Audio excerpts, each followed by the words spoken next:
Morning mga brad. Ngayon ay akyat tayo ng Tanay via Marilake, papunta tayong Kabsat. Kasama natin ang ating brother-in-law, si Bakal TV. Yan. So siya yung sumama sa atin nung nag-Laguna Lake Loop tayo. What are our objectives for today? Syempre, para ngayon lang aakyat sa Tanay, sa Marilake. So malalaman natin yung tanong na mas matipid nga ba ito kaysa sa ating hub? Although ang hub natin ay 3 kilowatt na power save. So medyo magkaiba talaga, no? Pero tingnan natin kung ano yung maging resulta. Kanina nakuha ko na yung ating beginning battery, and of course, we open the relive the to get the data. Data ng distance, average speed, top speed, etc. Samahan niyo po ako. Akyat tayo ng Marilake. Let's go! Let's go! Ayun, si Bakal TV PH. Yan, siya ay nagpapahangin. Morning! Pagpahangin ka na? Sama na natin si Bakal TV PH. Let's see. Although, nagkamali na naman ako sa settings ko. Nung naka center stand, umaabot ng 60 yung speed 1. Kasi inoto-learn ko kahapon. So, kasi gusto ko matuto ng mga bago ba. So, inoto-learn ko para makuha yung tamang mga data kasi hindi ko na-record So, yan. So, alam ko na yung data ngayon. Nga lang, nung in-adjust ko yung kasi based on center stand, nagkamali. So, yung 1 ko takbong 20. Kaya yun. Pero itong 2 hindi ko naman masyado binago. In-adjust ko lang ng konti yung face para hindi masyado malakas. Thank you Ace King Apparels for our wonderful and very nice riding jersey na Brad Oli TV. So this is the first riding jersey, no? And papasalamat ako sa suporta kay Ace King Apparel. Of course, the owner is Sir Nick Fuentes. Itong biyahe natin ay December 14. Sabi ko nga at least bago magpasko, maiakyat naman natin si EMA A500 mid-drive. Kasi ngayon naka 72 360 pa lang siya. Kasi nga gusto kong pag-aralan ano ba yung niya, mga settings ba. So yan, tulad ngayon nalaman ko na sa 38% pala na hindi, ano ba binaba ko? Parang ang line ko ata para nasa mga 20 lang ata. Parang ganun. So anyway, babaguhin ko na lang mamaya sa Shell Buso-Buso para medyo maganda ang natin, ang speed 1. Pero in fairness sa hub nung time na yun, talagang masabi ko ako, happy ako sa sa 3 kilowatt hub power save. Enjoy itong biyahe na to. In fairness, Sabado hindi masyado marami umakyat. Tayo ngayon is gagawin natin is pitik-pitik lang, the usual, parang eco-run ng sasakyan. Parang ginawa ko rin noon nung ako'y pumunta ng Kamala Cafe. Kung ako nagkakamali. Yun yung record ko talaga yung total consumption, average speed, etc. etc. Ito naman, tingnan natin. Kasi konti lang naman difference. Siguro may 1 kilometro siguro. Siguro may consumption ako na ilang AH, siguro 1, 2 AH na lang siguro for consideration. Papunta na ang Kabsat and back. Pag naging reference point natin ay ang Kamala Cafe, no? So yan.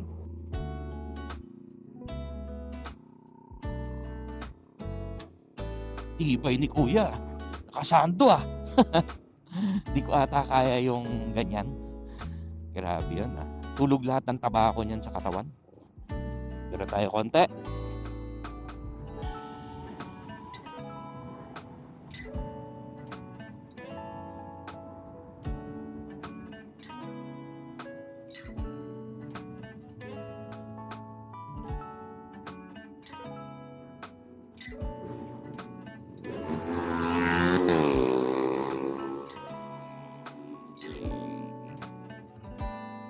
And we're here.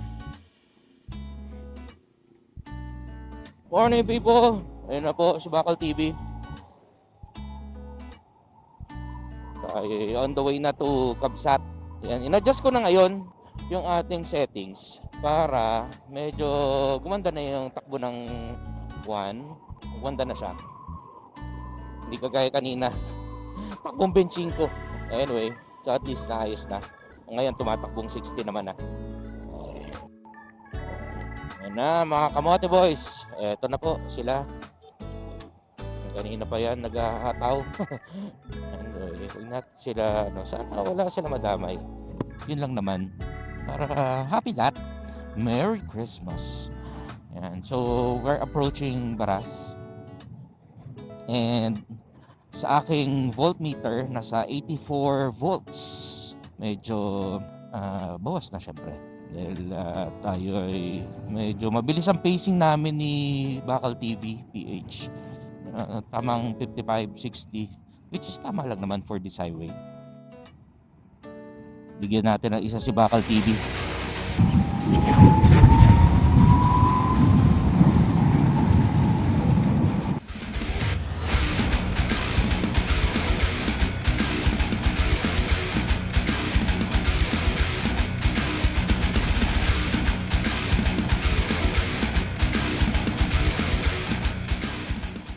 May gulay. Syempre kita sa ating bataw. Medyo malakas siya sa bata. 82 volts. Normally, pag nagkakabsat ako, ang naiwan sa akin is 80 volts. No? So parang 88 volts ang nababawa sa akin pag umaakyat. Siguro pero yung AH niya or yung ampere hour or yung consumption niya talaga or yung capacity, sorry, is mga naglalaro from 25 to 30. Kaya hindi na ako nagcha-charge kasi 70 AH ako. Minsan may naiiwan pa sa akin pababa. Ang pababa naman syempre freewheeling ka na lang, 'di ba? So medyo bawi. 'Yun. Pag dun sa hub ko 'yun I mean dun sa hub. So 'yun yung punto ko ba. Enjoy lang, 'di ba? Chillax. Chillax ang batang TV, Bakal TV.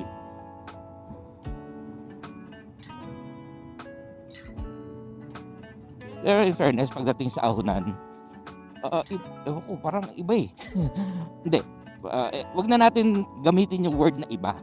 Kasi talagang iba naman talaga. Pero in terms of torque, itong ahon na to, kahit konting piga mo lang naman, dahil maano siya dahil syempre yung gamit natin na gear ratio is malaki. Alam mo yun, para sa mountain bike, 'di ba? Para gusto mong umahon, gusto mo ng may puwersa ka sa paahon, 'di ba? Nilalagay mo sa malaking plato. Ganun. So, parang ganun yung feeling, kaya very linear yung takbo ng batawag dito, arangkada. Kaya medyo swabe. Masasabi ko swabe talaga. Hindi medyo, swabe. Grabe, ang lamig. Malamig ngayon. Sobra. In terms of climbing power, masasabi ko ito, walang kaduda-duda. Sabi ko nga parang mountain bike. 'Yun yung niya, kagandahan. So talagang masabi mo na efficient pagdating sa ahunan. Yan, 'yun ang masasabi ko. Kasi dinesign nga yung ganito for torque. So, we're approaching actually nasa Big C na tayo. I hope you enjoy this and I hope po makapag-like, subscribe po kayo sa aking munting channel, no? And again, this channel is created to create awareness, of course, para sa mga consumer na gusto mag EV or mag-electric. Siyempre, gumagawa tayo para malaman yung mga limits, 'di ba? Kaya tayo nag-try ng mga nag-eksperimento ng mga bagay-bagay, of course, to check ang capability. Kasi ako naniniwala na malaking tulong ito sa consumers eventually. Tayo sa Big C, Devil's Corner.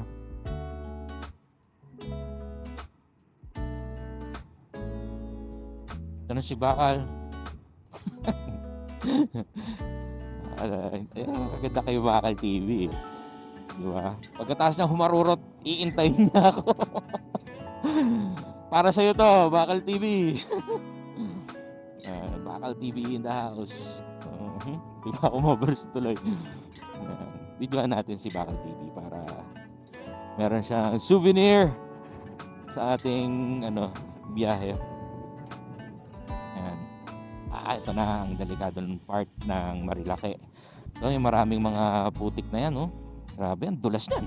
Diba? Ito yung may napanood ako, Manukan. Grabe, yung sumalpok, nakakaawa, yung nakatayo lang. Although, ang tanong bakit may nakatayo doon. Pero anyway, I hope maayos silang naka-recover, no? So, yan, sorry pero natawa lang ako kasi parang of all the places, bakit, diba? Bakit ikaw? What's God's plan for you anyway? And daming tambay sa Manukan ngayon, no? Kaya natin ito mga to.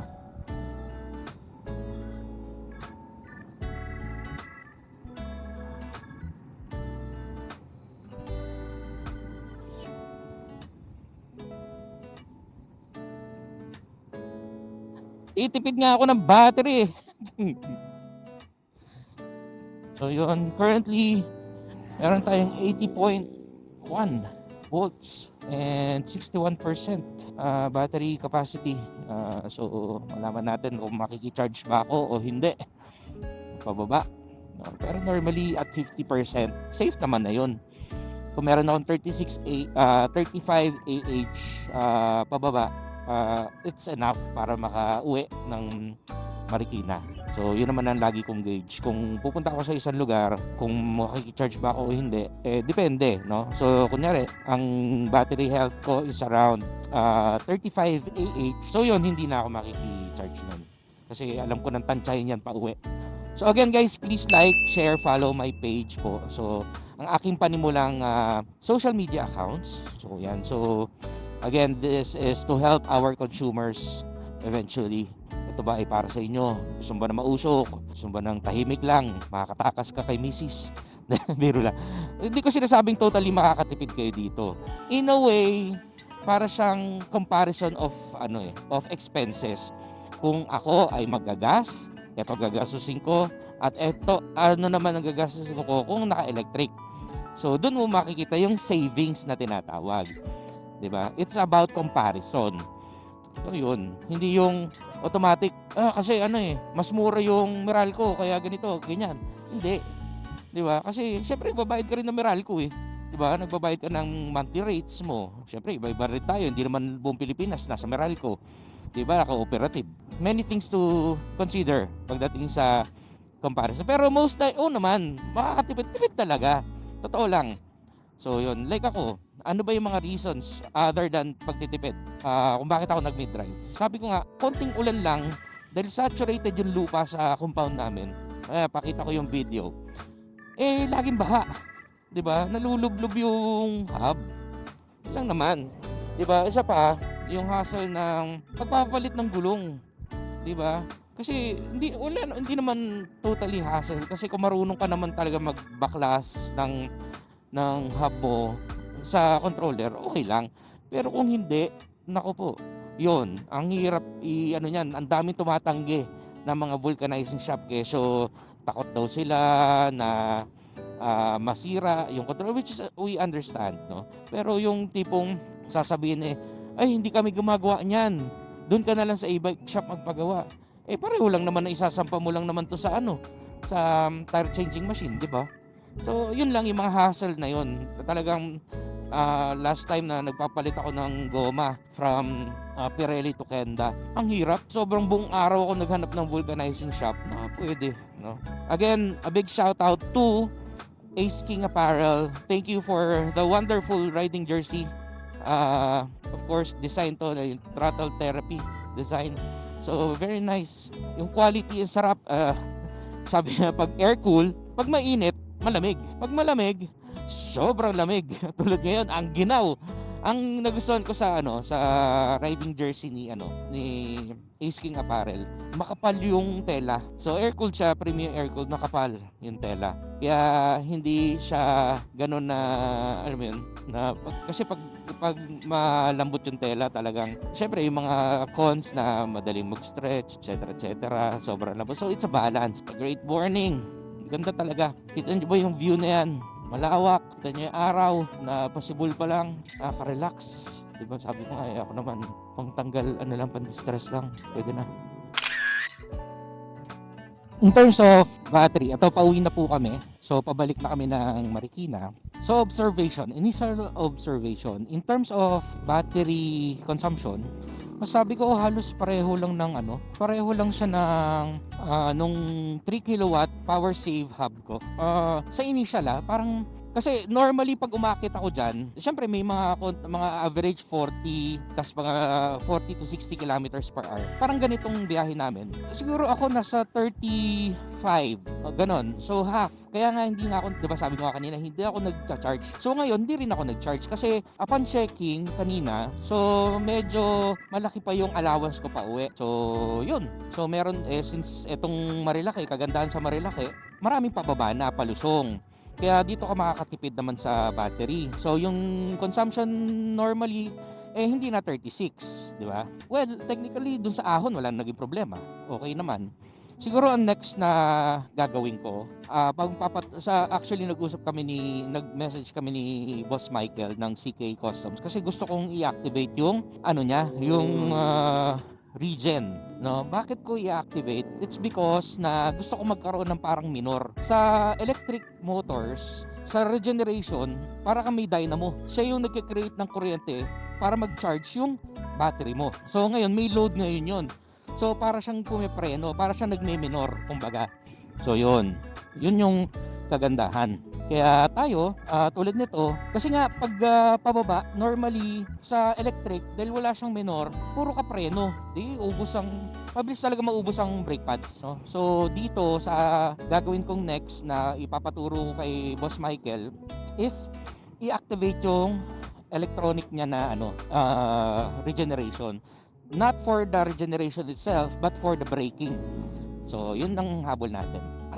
Salamat po sa lahat ng tumapos na itong video, and I hope na patuloy niyo po akong suportahan sa aking mga videos, sa mga vlogs na regarding sa pag-e-electric. And I'm going on my first year sa ating EV experience mula nung una kong binili yung ating H1 na motor, no? Electric motor.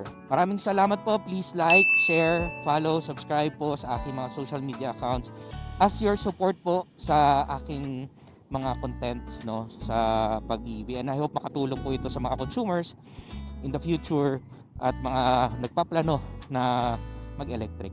Again, I'm your Brad Oli TV. Maraming salamat. Bye-bye.